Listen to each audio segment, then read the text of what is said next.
नमस्कार, स्वागत है आपका हमारे अपने YouTube चैनल शानो पत्रकार में। मैं विपिन विश्वकर्मा।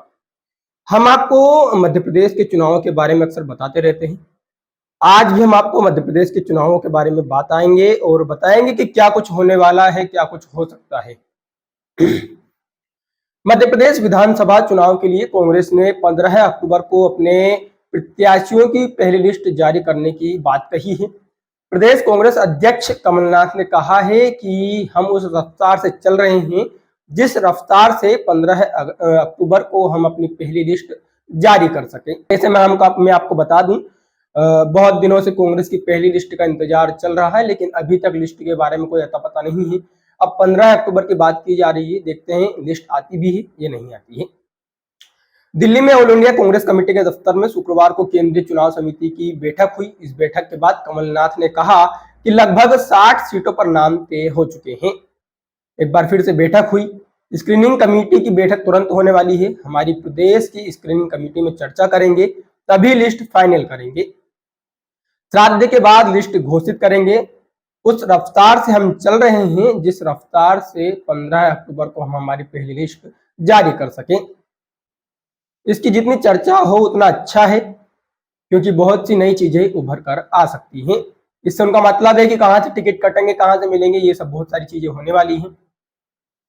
मीटिंग में मल्लिकार्जुन खड़गे, राहुल गांधी, केसी वेणुगोपाल, कमलनाथ, रणदीप सुरजेवाला, डॉक्टर गोविंद सिंह, ओमकार सिंह मरकाम मौजूद रहे।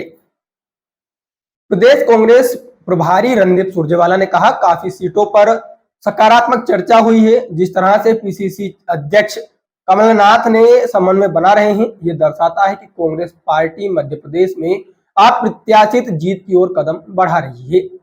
हम सबके सामने दो उदाहरण हैं, एक तरफ भाजपा की घबराहट और दूसरी तरफ सिर फुटा बल का है और उनका आत्मविश्वास का है। वह आत्मविश्वास मध्य प्रदेश की 8.5 करोड़ जनता का आशीर्वाद का है। मध्य प्रदेश में आदिवासियों के बजट का करोड़ों रुपए भाजपा ही खा गए, ये ऑडिट रिपोर्ट बता रही है। मध्य प्रदेश में भाजपा के नेता और उनके अफसर आदिवासियों का बजट खा रहे थे। कमलनाथ के नेतृत्व में हमने कहा, किसानों की ऋण माफी होगी, पुरानी पेंशन फिर से लागू होगी, महिलाओं को 1500 रुपये दिए जाएंगे, स्कूलों में पढ़ने वाले बच्चों के लिए पढ़ो पढ़ाओ योजना का वचन प्रियंका गांधी ने दिया है। एक तरफ ये कांग्रेस का मॉडल है, हर बच्चा पैसा पाएगा और आगे बढ़ता जाएगा। विधानसभा चुनाव के लिए कांग्रेस की पहली सूची 110 से 130 उम्मीदवारों की हो सकती है। दूसरी सूची में बाकी सीट के प्रत्याशी होंगे। कांग्रेस के वर्तमान में 96 विधायक हैं। इनमें से 6 विधायकों को इस बार प्रत्याशी बनाए जाने पर संशय है। हम आपको बताएंगे कि कौन से विधायक हैं जिनको लेकर टिकट अभी तय नहीं है और उनका टिकट काटा जा सकता है। इनमें कई ऐसे विधायक हैं जो बुजुर्ग हो चुके हैं, कई विधायक ऐसे हैं जिनको इस बार पार्टी टिकट नहीं देगी। इसका कारण भी हम आपको बताएंगे। सबसे पहले नंबर पर नाम आता है आरिफ अकील का। आरिफ अकील 71 साल के हैं और कई गंभीर समस्याओं से जूझ रहे हैं। बीमारी के कारण वो खुद चुनाव नहीं लड़ना चाहते। आरिफ अकील अपनी सीट से यानी कि भोपाल उत्तर से बेटे आतिफ अकील को उतारना चाहते हैं। हालांकि इस फैसले में आरिफ के भाई आमिर आड़े आ रहे हैं। आमिर अपने भाई के सीट पर चुनाव लड़ना चाहते हैं। वहीं दूसरा नाम आता है तमलाल रघुजी सहारे का। कटंगी सीट से विधायक तमलाल सहारे 76 साल के हो गए हैं। उन्होंने पार्टी को चुनाव न लड़ने की बात बता दी है। तमलाल 1993 में पहली बार विधायक बने थे, 1998 में दूसरी बार और 2018 में तीसरी बार वो विधायक चुनकर आए हैं। तीसरा नाम आता है अजब सिंह कुशवाहा का। मुरैना जिले की सुमावली सीट से मौजूदा विधायक अजब सिंह कुशवाहा को न्यायालय से 2 साल की सजा हो चुकी है। उनके खिलाफ रियल एस्टेट कारोबार में धोखाधड़ी के गंभीर आरोप लग चुके हैं। ऐसे में कांग्रेस अजब सिंह कुशवाहा को टिकट नहीं देगी और उनके बजाय नए चेहरे पर दांव खेलेगी। अगला नाम आता है पांचीलाल मेड़ा का।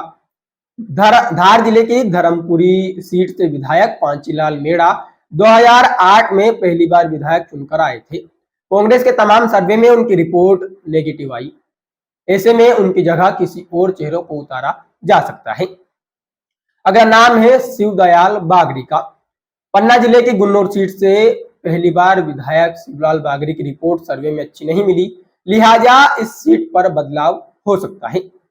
अब नाम आता है सुरेश राजे का। ग्वालियर जिले की डबरा सीट से मौजूदा विधायक सुरेश राजे कई विवादों में रह चुके हैं। उनके कई वीडियो भी सामने आ चुके हैं। ऐसे में पार्टी इस सीट पर बदलाव करेगी और अपनी स्थिति मजबूत करने की कोशिश करेगी। वहीं अगला नाम है कांतिलाल भूरिया का। झाबुआ सीट से वर्तमान विधायक और पूर्व केंद्रीय मंत्री कांतिलाल भूरिया इस बार चुनाव नहीं लड़ना चाहते। वो अपने बेटे विक्रांत भूरिया को इस सीट से चुनाव लड़वाना चाहते हैं और इसी के लिए वो पार्टी से बोल रहे हैं कि उनके बेटे को टिकट दिया जाए। और ये भी माना जा रहा है कि लगभग विक्रांत भूरिया का इस सीट से चुनाव लड़ना तय है। अब देखना होगा कि पार्टी उन्हें टिकट देती है या कांतिलाल भूरिया एक बार फिर से मैदान में रहेंगे। कांग्रेस के टिकट पर पहली बार खरगोन जिले की बड़वाह सीट से विधायक बने सचिन बिरला ने 2 साल पहले बीजेपी को समर्थन दे दिया। वे 4 दिन पहले ही औपचारिक रूप से बीजेपी में शामिल हो चुके हैं। ऐसे में इस सीट पर अब कांग्रेस को नया चेहरा लाने की आवश्यकता होगी और वो इस बार किसको मौका देंगे ये देखना दिलचस्प होगा। कुछ विधायकों की सीटों को बदलकर दूसरे मजबूत दावेदारों को मौका देने पर भी चर्चा चल रही है। इनमें भोपाल जिले की दक्षिण पश्चिम सीट से मौजूदा विधायक पीसी शर्मा को नरेला शिफ्ट करने पर विचार विमर्श हो रहा है और वहीं दक्षिण पश्चिम से संजीव सक्सेना को टिकट देने को लेकर बात चल रही है। इसी तरह छतरपुर जिले की राजनगर सीट से विधायक कुंवर विक्रम सिंह नाती राजा को बिजावर शिफ्ट करने की चर्चा है। राजनगर सीट से कांग्रेस के कद्दावर नेता रहे सत्यव्रत चतुर्वेदी की बेटी निधि को उतारने पर विचार चल रहा है। हालांकि इस फॉर्मूले के अमल में आने की संभावना कम है क्योंकि 5 दिन पहले दिल्ली में हुई सीईसी की मीटिंग के बाद स्क्रीनिंग कमेटी के अध्यक्ष भंवर जितेंद्र सिंह ने विधायकों की सीट बदलने से इनकार कर दिया था। दूसरी वजह छतरपुर जिले में अभी महाराजपुर और छतरपुर में ब्राह्मण विधायक है और इन दोनों विधायकों को फिर से उतारा जा रहा है। ऐसे में तीसरा ब्राह्मण चेहरा उतारे जाने से दूसरे वर्गों में नाराजगी हो सकती है। राजनगर में बीजेपी ने भी पिछला चुनाव 732 वोट से हारे ब्राह्मण अरविंद पटेरिया को फिर से मैदान में उतारा है। ऐसे में कांग्रेस बीजेपी से यदि एक ही समाज के उम्मीदवार उतरे तो थर्ड फ्रंट का कोई उम्मीदवार बाजी मार सकता है।